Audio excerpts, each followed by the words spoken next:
it's Chris and welcome back to The Ridge. Today, we're pickling jalapenos. Join us! Sweet Maple Ridge Farms. Come on down, everybody. Go! Hey everyone, welcome back to the channel. Thanks for watching, liking, subscribing, all that good stuff. And a big thanks to our junior, mid, and especially our OG Maplers who continue to help take our community to the next level. Now let's get into how we pickle these jalapenos. All right, for this kind of stuff, I turn it right on over. This is Sweet Maple Ridge. Okay, so it is the end of August here at Sweet Maple Ridge, and that means that our pepper plants are really booming, especially our jalapeno plants. So it's time for us to do something about all of these jalapenos, and we are going to pickle them and can them. Now for this recipe, we are going to be using a ball canning recipe. Mr. Sweet Maple Ridge will put it here in the video. You can make jalapenos all sorts of ways. You can do cowboy candy or candied jalapenos. We're just going to do a regular plain old pickled jalapeno. If you look at the recipe that we're following here, you'll see that it includes onions and carrots. We're not going to do that. We're only going to include the jalapenos. As God intended. As God intended. And we are also, we are only going to have the jalapenos, the garlic, and then everything else to make the brine. Now, you'll also notice the recipe is for 6 pints. I do not have 6 pints worth of jalapenos here. I'm thinking we have about 4 half pints or 2 pints worth. So what's really important... How many, wait, what? How many pints? 4 pints. 4 half pints. I believe we have enough for 4 half pints. 4 half, sorry. All right. That's... I'm a little slow on the uptake, sorry. That's how much we're gonna do. All right. What is important, no matter... If you're gonna follow any sort of recipe, just make sure that you have enough acidity in your brine such that your canning product is not gonna develop botulism. Nobody likes botulism. This got serious quick. Well, when you're canning, you're always avoiding botulism. All the videos I do are on just like dumb stuff, and here you are talking about botulism. All right, continue. When you're making your brine, make sure that you have 50% acidity or white vinegar, 50% water. Do not have more water than that. And that should be true in any recipe that you follow. Make sure it is a good canning recipe. Don't just find some random website on the internet. Anywho, so what we have here, we have our white vinegar, we have our canning salt. You can use regular salt, table salt, but if it has iodine in it, you are gonna come up with a cloudy brine. This is only a couple dollars and it's a 4-pound box. I've had this for like 3 years now. And if you make like a pickle recipe and it comes out with cloudy brine, I heard some old wives' tale, like you get bad luck for 5 years or something like that. That's not true, but people... You don't want that. People are gonna assume there's... You don't want that. All right. We also are going to use pickle crisp. Don't have to use this. It is completely optional. It helps your jalapenos, or if you're making pickles, keeps everything crispy. We are going to use it, again, totally optional. We also have some garlic here from our garden. You'll see that the recipe calls for 1 clove per pint. We're doing half pints, so these actually are really big cloves. This is 1 clove of garlic. And then we have a little bit of sugar. It's like, we are using white sugar. You could use... I think we should use maple sugar. You could use maple sugar. How come we're not using maple sugar? Because it is going to make your brine brown. And we learned that from the pickles that we made last year. Yeah, I guess that's off-putting. So I don't know. So we're gonna go ahead and make up our brine, and I'm gonna cut our jalapenos up. I'm gonna cut them into rings. You could slice them long ways, you can dice them, whatever strikes your fancy. I'm gonna do rings, and I'm going to leave the seeds in because I like them spicy, and we're gonna add a little bit of sugar to offset some of that spiciness. Slice them up, slice them up. Let's get to it. Okay, also here's an impromptu thing on, impromptu review on this mandolin, which, yeah, I know, I have this thing that I could be using. It doesn't matter, this thing is horrible. I think I got it off of Amazon, don't buy it. What is this thing? Prep Solutions? Yeah, it's, right. I'm 99% sure I got it off of Amazon, and right. I wouldn't if I were you. All right, so you're not gonna use it. No, I'm going to use a knife.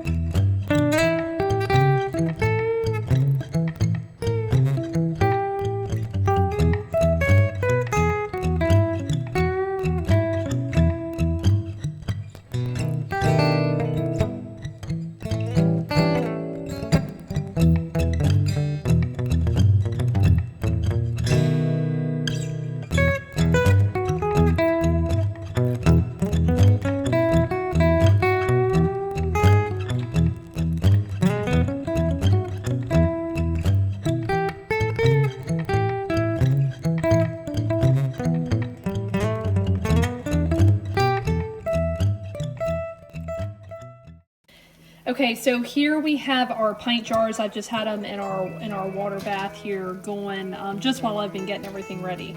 So I'm going to pull these out so we can pack the jars. I also have our brine here. That's about to come to a boil, but you're going to pack the jars before you add the brine.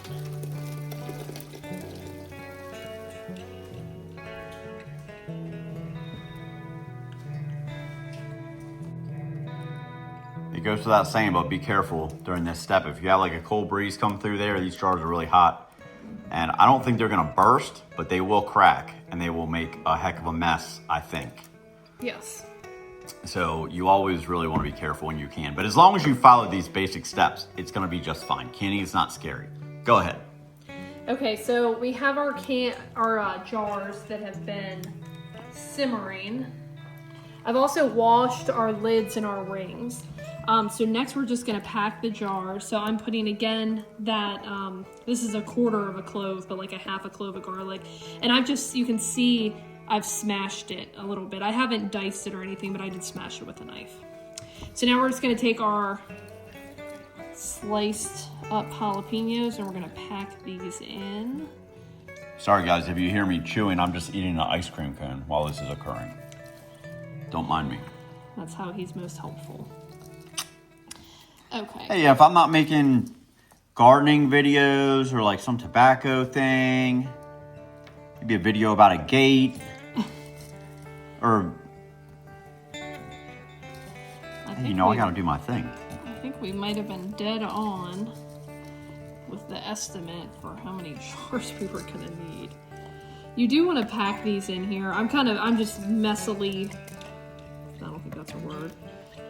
But I'm just kind of loosely packing things in right now. Man, this is going to be very close. But you're going to see here in a second that I'm going to kind of beat these jars down to try to make sure that everything settles.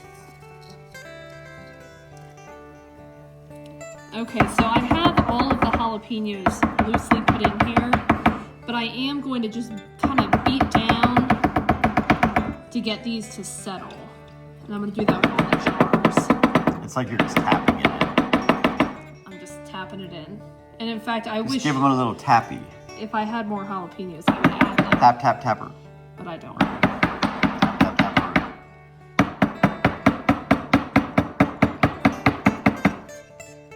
Okay, ideally you would like more in there so you could really pack them in, but that was the extent of our jalapenos. So this is good.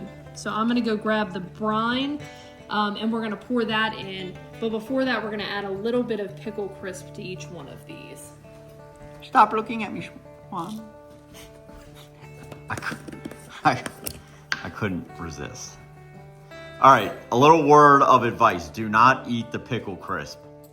If you're new to the channel, please subscribe. We really appreciate it. Yeah, don't eat pickle crisp. It's super bitter. It's not really made to be eaten like in its pure form. So don't do like I did. These are half pints. Yeah. So the recipe I think calls for like 1/8 of a teaspoon of pickle crisp. I'm doing maybe a half, maybe not even. It's just a little bit. And that's because I'll be honest, I don't like my jalapenos super crunchy. I just don't like them where they're so and I'm sorry, that's mushy. a teaspoon? That's a teaspoon there? This is 1/8 of a teaspoon. Oh man, that is 1/8 of a teaspoon, and you had that filled up 1/8 of a teaspoon. A little bit goes a long way with this, especially if you don't want whatever you're canning to be super crispy. I just don't want these to get mushy. Okay, so it's time to add the brine. If you have a lot, you might want to ladle this. I just have a little bit because again, we're not canning a lot, so I'm going to pour it. As a reminder, this brine is 50% water, 50% white vinegar. I added about 1/2 of a tablespoon of sugar because again, I was halving the recipe that we talked about earlier. And then I added about a tablespoon of pickling salt. And we're gonna find out if I estimated well enough. You want about 1/8 of an inch of headspace, but you're gonna see in a second, we're just gonna beat these down or tap them again to make sure that we have all the air bubbles out. But I'm just eyeballing this right now.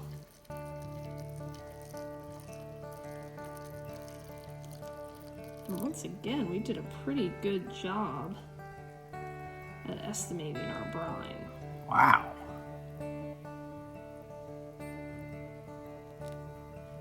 Very nice.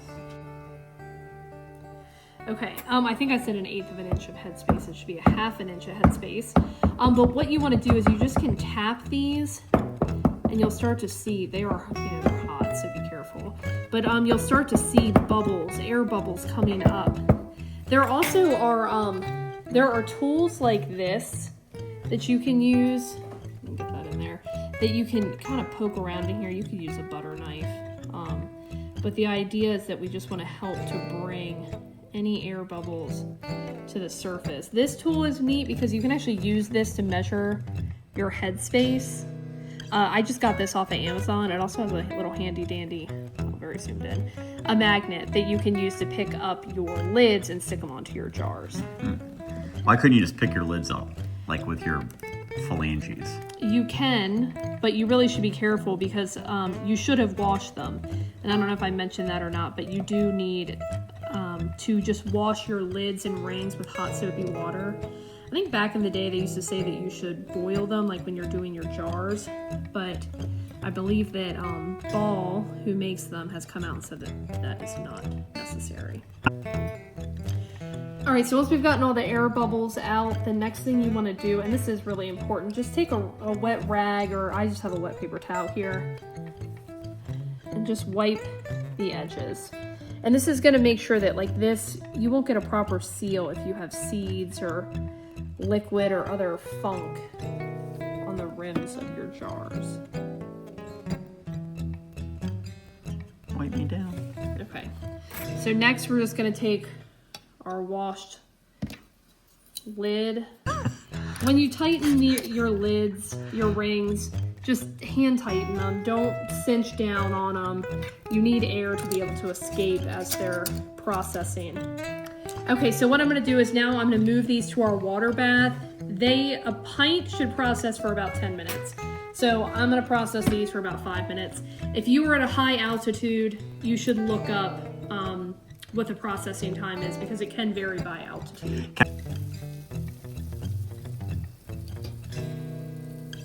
Oh boy, might have to cut some water.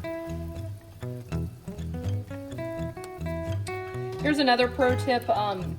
Put your lid back on your water canner to keep all the water from evaporating while you are while you're getting While you're jars. filming a Sweet Maple Race video. Yes, while you're packing your jars.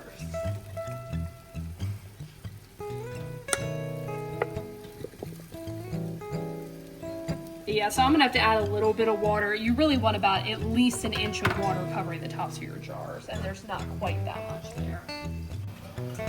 So I've added a little bit more water here, and you can actually see, because unfortunately I reduced the boil when I added water, you can see the little air bubbles that are popping out from underneath of this jar, and that's gonna make sure that we get a good seal. So stick your lid back on. Again, I'm processing for 5 minutes. If you're doing pints or quarts, you're gonna need longer than that. And then depending upon what altitude you're at, you might need even longer. Cover it up. Okay, so I let these boil for about 5-ish minutes, and then I turned off my burner, removed the lid, let them sit for another 5 minutes or so. So now we're gonna go ahead and pull them out. Like we mentioned earlier, if you do have your air conditioning running and you have like an AC vent above your stove, go ahead and cut that off, or if you got a cool breeze blowing in through a window, just close your window. You just don't want any really cold air coming across your hot jars. Another tip, make sure that you have a towel ready to sit your jars on. Don't just sit them on your counter. Again, if your counter's kind of cold, you can have a jar explode that way. So we're just gonna very carefully pull these out and set them here on our towel.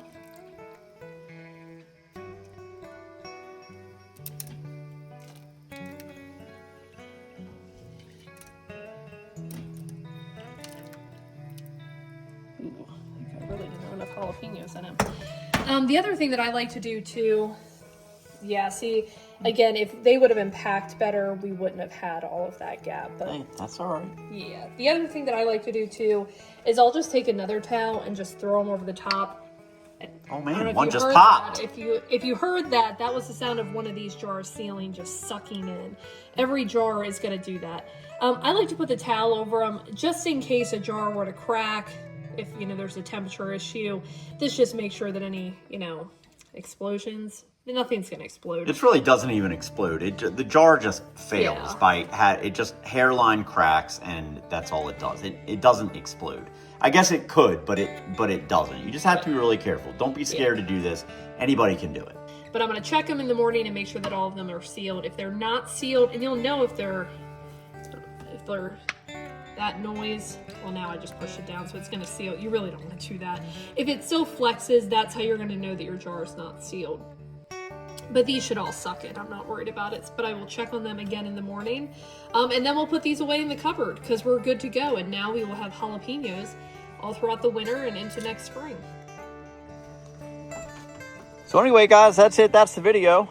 If you want to be an OG mapler like these amazing folks listed here, and continue learning how to rely less and create more from high atop the Allegheny Plateau, please like and subscribe. And guys, we'll see you next time out on the ridge. Real quick, guys, we just launched the SMR General Provisions Company, our official store for all things Sweet Maple Ridge. Every shirt's designed by me right here at the Ridge, and they're built around the real-life work and chaos we show here on the Ridge. Each shirt represents a division of Ridge life. We got the Maple division for our sap haulers and our syrup boilers. We got the Vice division for our tobacco growers and plug makers. Of course, we got the Lower Camp division for those folks who are here for the fun and foolishness that we have down at our favorite place to unwind. From our YouTube channel homepage, click the store tab, or you can click the link in the description here. I'll show you how to do it. So what division will you be a part of? Because around here, every division tells a story, and your purchase helps to rep the channel and support our movement. We appreciate everyone, and we'll see you out on the Ridge.